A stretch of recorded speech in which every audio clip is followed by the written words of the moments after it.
The Girl Who Danced in the Rain. Let me tell you a story. A story about a girl who believed in sunshine even on the darkest days. Her name was Mira, and if you ever saw her, you would notice one thing immediately. She laughed loudly, she smiled easily, and she never ran away from the rain. Most people hate getting wet, but Mira, she danced in it. Every evening after work, she would walk home instead of taking a cab, and if it rained, which it often did, she would close her umbrella, stretch her arms wide, and spin on the empty sidewalk like the world was her stage. People thought she was strange, but she didn't care, because Mira had made a promise to herself long ago. No matter what happens, I will never stop choosing joy. Now, across the street from her apartment lived a man named Arav. Quiet, serious, always in a hurry. He wore headphones, walked fast, and never looked up at the sky. Until one day, it rained. And there she was again, spinning, laughing, completely soaked. Arav stood under a bus stop shelter, watching her as if he was witnessing something impossible. Who smiles like that in the rain? He didn't understand her, but he couldn't stop looking. The next day, he saw her again. This time, no rain, just sunshine. She waved at him. He blinked. She waved again, brighter. Reluctantly, he nodded. That became their silent routine. Rain or shine, she waved. And slowly, very slowly, he started smiling back. One evening, thunder roared loudly. The rain was heavier than usual. Streets flooded. People ran for cover. But not Mira. She stepped into the downpour, laughing like the sky had told her a secret. And this time, Arav didn't stay under the shelter.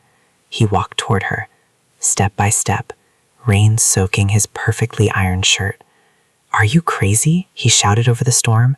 She grinned, a little. Lightning flashed. She grabbed his hand. "Life is too short to hide from rain," she said. And before he could protest, she pulled him into a spin. At first, he resisted. Then, he laughed. Actually laughed. A loud, unexpected, free laugh that surprised even him. Cars passed, people stared, but in that moment, nothing else existed. Just two hearts beating wildly under the open sky. After that night, everything changed. They started talking. Long walks turned into longer conversations. Conversations turned into shared dreams. She told him how she lost her parents young and promised herself she would never live in fear again.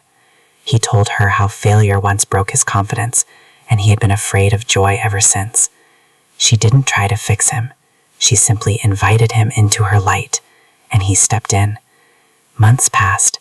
One evening, as dark clouds gathered again, Mira rushed outside barefoot. But this time, she wasn't alone. Arav ran beside her, laughing before the rain even began. When the first drop fell, he didn't hesitate. He pulled her close. Right there under the open sky, with rain blessing the city, he said, "You taught me something." She tilted her head playfully. "You taught me that happiness isn't something we wait for. It's something we choose." Her eyes softened. "And I choose you," he added. The rain fell harder, but neither of them moved. Instead, she did what she always did. She danced, and this time he danced with her. Not carefully, not shyly, but freely. Two silhouettes spinning wildly under the storm, laughing like children who had just discovered magic. And the city, for once, didn't seem gray. It shimmered. Because sometimes, love doesn't arrive quietly. Sometimes it runs toward you in the rain. And when it does, don't hide. Dance.